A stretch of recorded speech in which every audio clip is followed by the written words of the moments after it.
expect the Prime Minister Netanyahu to implement the plan right away in the coming 6 weeks? Well, I think he's here for a reason, and hopefully that it'll be yes. And peace in the Middle East has been long sought for many, many, many years and decades and centuries. And this is an opportunity. We'll see what happens. Whatever it is, but he's here for a reason. Would you give a green light for annexation? Would you give a green light for annexation of the Jordan Valley within the coming months? We're going to months? announce tomorrow at 12 o'clock. We're going to show a plan. It's been worked on by everybody, and we'll see whether or not it catches hold. If it does, that'd be great. And if it doesn't, we can live with it too. But I think it might have a chance. Do you expect Benny Gantz to agree to the plan? Do I expect what? Benny Gantz. He's coming here today. He'll be here also. And as you know, they're two good competitors. They're fighting it out. I've been waiting now. This is my third election. We keep waiting and waiting and waiting. So let's go. What kind of a system is that? That's a very strange system you have over there. Because we have been. We've been talking about this for many months, so we keep waiting for the election. So that system has to be looked at. But what about the allegation that this is an interference with internal politics in Israel? The fact that well, I think what's happening is one of the reasons that Mr. Gantz is here is for that reason. He's coming too. So I'm going to speak to him right after this. What is your message to the residents of Judea and Samaria at this point? May I say something? Yeah. I think, first of all, I'm very honored to be here with you here today, Mr. President. And I look forward to making history with you tomorrow. And I think we'll talk about the plan. I'll talk about the plan, the vision of peace, which is historic, the President has put forward tomorrow. Today, I just want to say 2 words. Thank you. Thank you for everything you've done for Israel, everything you've done for Israel, for recognizing Jerusalem as Israel's capital, for moving your embassy there, for recognizing our sovereignty in the Golan Heights, for recognizing our rights in Judea, Samaria, the heartland of our biblical homeland, for the unprecedented security and intelligence cooperation between our two countries. I think, Mr. President, the list of your support for Israel, the things you've done for Israel since you've become president is very long, but the bottom line is short. You have made our alliance stronger than ever. And I look forward in the coming years to make it even stronger with a historic defense treaty that will anchor our alliance for generations. One last thing, which I think is important. This is International Holocaust Remembrance Day. And on this day, I'm proud to stand here as the Prime Minister of the one and only Jewish state. And thank you for confronting the most anti-Semitic regime on the planet. When you came into office, Iran was on the march. Because of your leadership, Iran is now on the run. You've withdrawn from the dangerous nuclear deal. You've slapped on tremendous sanctions. You have, 2 weeks ago, you've taken out the most dangerous terrorists on the planet. All those who seek peace, all those who want to fight terrorism, should thank you, Mr. President, for your bold decisions and your bold actions.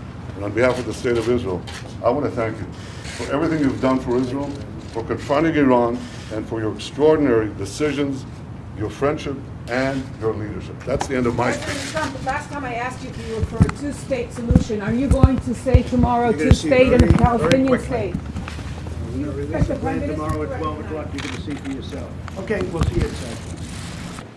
Well, thank you very much. It's an honor to have Prime Minister Netanyahu, a great friend of mine and a great friend of our country. We've had a tremendous, almost 3-year relationship. I've known you for many years before that, but this was 3 years of prime time, and we've done a lot for Israel, and the relationship, I think, has never been better. We're going to be discussing Mideast peace. We're going to be announcing a plan tomorrow at 12 o'clock, and that's a plan that Bibi and his opponent, I must say, have to like very much, and I can say in terms of Bibi, he does, and I think in terms of his opponent, he does too.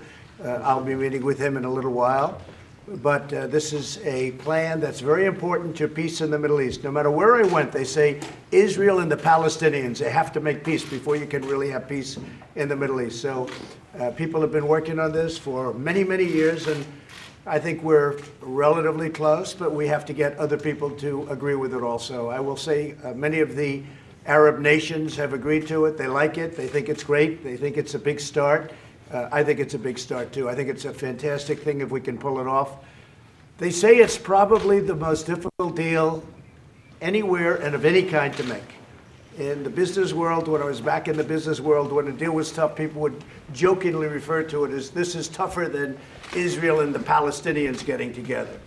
And that's what I've heard all my life. And so we'll see what happens. We have something that makes a lot of sense for everybody. And we appreciate you being here. And Mr. Prime Minister, great job you're doing. Thank you. Thank you very much. Thank you. Mr. President, I just want to say two things. First, that the deal of the century is the opportunity of a century, and we're not going to pass it by. And we'll talk about that tomorrow. Today, I repeat, I just want to say thank you for everything you've done for the State of Israel. You've been the greatest friend that Israel has had in the White House. And I think tomorrow we can continue making history. Thank you, Mr. President. I look forward to it. Thank you very much. Mr. President, did you speak to the Palestinians about your plan, to the Palestinian president? Because there are reports... We will be reporting on that tomorrow.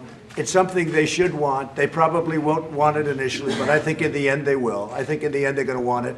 It's very good for them. In fact, it's overly good to them. So we'll see what happens. Now, without them, we don't do the deal, and that's okay. They're not living well. As you know, we cut off aid to Palestinians, and something I don't like to do, but we did that.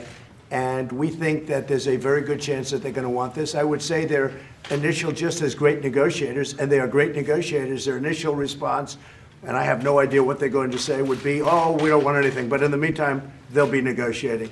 So let's see how it works. So tomorrow at 12 o'clock, we'll be announcing a plan, and it's a very big plan. It will be a suggestion between Israel and the Palestinians. It's the closest it's ever come, and we'll see what happens. We have the support of the Prime Minister. We have the support of the other parties.